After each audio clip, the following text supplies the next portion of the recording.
everyone, welcome back to my channel here at Tech Imaginations. I'm Susan Vincentz, and in today's video we are going to talk about the what, the why, and the how of publishing your Google Slides presentations to the web. So this is for you educators out there, as well as any of you out there who present to audience and use slideshows. So stay tuned, and we're going to learn all about publishing your slides to the web. To publish a Google Slide presentation to the web. Well, publishing to the web is separate from your normal sharing settings. So when you go up to that top right hand corner and hit share, give them either editing or viewing or commenting rights, publishing to the web is different. It does allow anyone with the link to view it, like some of your viewing settings can do in sharing, but it actually creates a web page version of the presentation.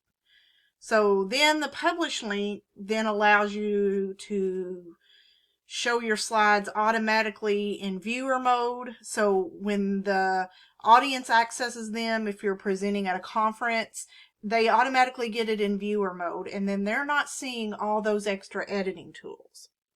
So then you ask, when would I publish my slideshow to the web rather than just sharing it like normal? So like I said, publishing allows your slideshow to be used in front of a larger audience, and they're not seeing all those editing tools and all those notes.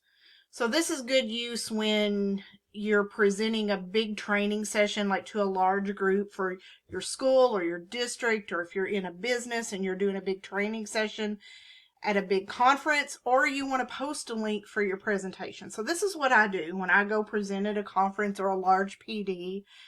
I use publish to the web, and that's how I show my presentation. This also makes it easier when you have links and you go outside to show a link to somewhere else, and then you want to come back to the presentation. It just opens it in a new tab, and then you can come right back to your presentation in view mode in the tab. So that also helps. So when you publish it to the web, they're not going to be able to open it in a Google Slides app. They're just going to open it in their browser, typically Google Chrome, and it's going to just appear, and they're not going to be allowed to make a copy. So if you want users to be able to make a copy, you're going to need to share it in viewer or editing mode for them under the sharing settings. But if you just want them to be able to view it, you want to embed it on a website, you want to provide one of those bit.ly or tiny URL links to more easily have them access it, publishing to the web is the way to go there. Another example of this use is a lot of the schools that I work with, that I help with technology, they use publishing to the web for their newsletter. So they design their newsletter, weekly school newsletter, classroom newsletter, what have you, for teachers, for parents, and they design it on a Google Slide, and they may resize that Google Slide, and then they use the publish to the web. So instead of making it a PDF, they can publish it to the web, and this makes it easier to view on some people's phones or other devices that they have. So there's all kinds of uses for the publish to the web. So travel with me, and I'm going to meet you over in Google Slides, and I'm going to show you how to publish your slides to the web. Okay, so here we are over in Google Slides, and I have one of my presentations open. So this is a presentation that I have presented, and you'll notice there on the first slide I have a shortened URL.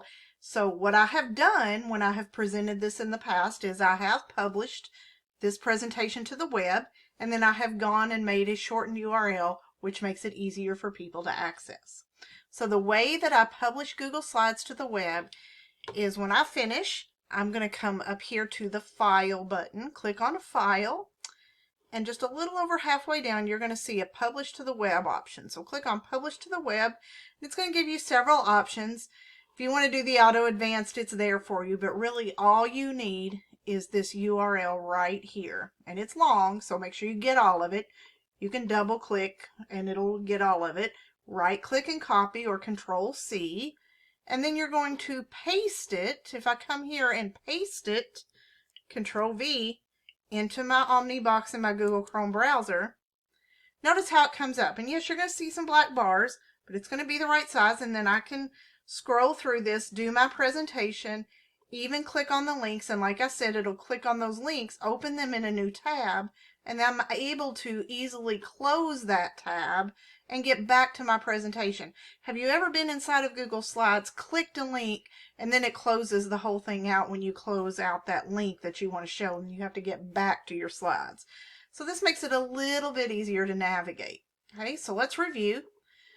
I came up into my presentation, I clicked File, Publish to the Web, and then I'm going to use this long URL right here, or Control-C. Or if you want to embed it, in other words, make it just appear in a website window so they don't have to click on it to open it, you have this full embed code right here. So that's there for your use if you need it. But otherwise, you're typically going to just worry about this link right here to paste it into an email, put it on your slide for people to copy down quickly, put it in a learning management system, put it just up somewhere where people can access it. Okay, so that is how you publish to the web. Now, for those of you wondering, how did I get that little small URL? There are a couple of sites out there. My favorite is bit.ly, bit.ly. Literally, if you type in bit.ly, you will get there. And there is a free and a paid version. So right here, I'm on a free account. And then what I do is I take that link that I copied and I hit create. And notice right here it says enter the long URL. So there's that whole URL right there. And then I'm going to hit create. And then it allows you to customize the back half. In other words, all that gibberish there that it creates, you can name it whatever you want. Okay, so, and then you're going to save it.